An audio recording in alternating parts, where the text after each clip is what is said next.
Y punch is closer to the toy.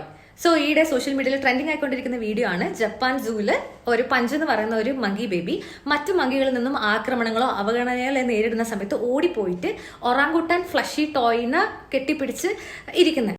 ആ video കാണാൻ ഭയങ്കര ക്യൂട്ടാണ്. പക്ഷെ നിങ്ങൾ എപ്പോഴെങ്കിലും ആലോചിച്ചിട്ടുണ്ടോ, പഞ്ച് എന്ന് പറയുന്ന ആ മങ്കി ബേബി ബാക്കി മങ്കികളോട് കൂടാതെ എപ്പോഴെങ്കിലൊക്കെ അവഗണന നേരിടുമ്പോൾ ഓടിപ്പോയിട്ട് എപ്പോഴും ആ ഒറാങ്കുട്ടാൻ ഫ്ലഷി ടോയിൽ എന്തുകൊണ്ടാണ് നിൽക്കുന്നതെന്ന് അറിഞ്ഞിരുന്നോ?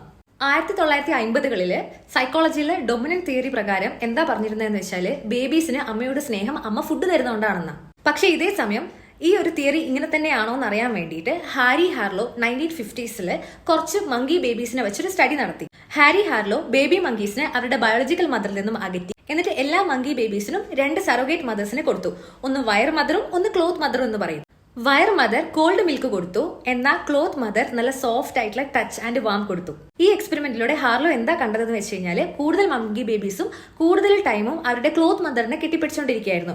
വിശക്കുമ്പോൾ മാത്രം ഫുഡിന് വേണ്ടിയിട്ട് വയർ മദറിന്റെ അടുത്ത് പോയിട്ട് ആ കോൾഡ് മിൽക്ക് കുടിക്കും. ആങ്ഷ്യസ് ആവുന്ന സിറ്റുവേഷൻസിൽ എല്ലാ മങ്കി ബേബീസും ഓടിപ്പോയി അതിന്റെ ക്ലോത്ത് മദറിനെയാണ് കെട്ടിപ്പിടിച്ചുകൊണ്ടിരുന്നത്. അൺസേഫ് ആയിട്ടുള്ള സിറ്റുവേഷനിൽ കുഞ്ഞുങ്ങളെ പേടിക്കുന്ന സമയത്ത് അവരുടെ അമിഗ്ദല ആക്ടിവേറ്റ് ആയിട്ട് ഫിയർ റെസ്പോൺസിന്റെ ഭാഗമായിട്ട് സേഫ്റ്റി കണ്ടുപിടിക്കാൻ ശ്രമിക്കും അവർ.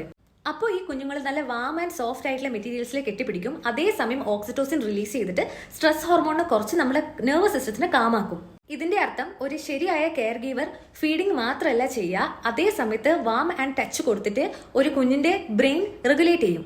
അതായത് ഒരു ശരിയായ കെയർ ഗീവർ ഫുഡ് മാത്രമല്ല കുഞ്ഞുങ്ങൾക്ക് കൊടുക്കുക, വാം കെയർ സേഫ്റ്റി കൊടുത്തിട്ട് ആ കുഞ്ഞുങ്ങളുടെ ബ്രെയിൻ റെഗുലേറ്റ് ചെയ്യും. ചെറുപ്പത്തിൽ അമ്മയുടെ കെയർ കിട്ടാത്ത മങ്കി ബേബീസിൽ പിന്നീട് ദേഷ്യം, പേടി, ഇണചേരാനുള്ള ബുദ്ധിമുട്ടുകളൊക്കെ കണ്ടുവന്നിട്ടുണ്ട്. നമ്മുടെ ക്ലിനിക്കില് ഇമോഷൻസ് റെഗുലേറ്റ് ചെയ്യാൻ, പേഴ്സണാലിറ്റി ഡിഫിക്കൽട്ടീസ്, അൺസ്റ്റേബിൾ റിലേഷൻഷിപ്സുമായിട്ട് ഒരുപാട് പേര് വരാറുണ്ട്.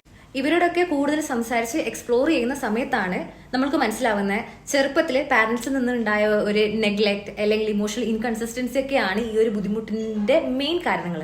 സോ നിങ്ങളൊരു നല്ല പാരന്റ് ആണെങ്കിൽ കുഞ്ഞുങ്ങൾക്ക് എല്ലാം പ്രൊവൈഡ് ചെയ്യുന്നതിന്റെ കൂടെ സ്നേഹം എന്തായാലും കൊടുക്കണം. ബിക്കോസ് സ്നേഹം, ഒരു ഇമോഷണൽ പ്രസൻസ് ഒരിക്കലും ഒരു ലക്ഷറി അല്ല, അതൊരു ബേസിക് നീഡാണ്.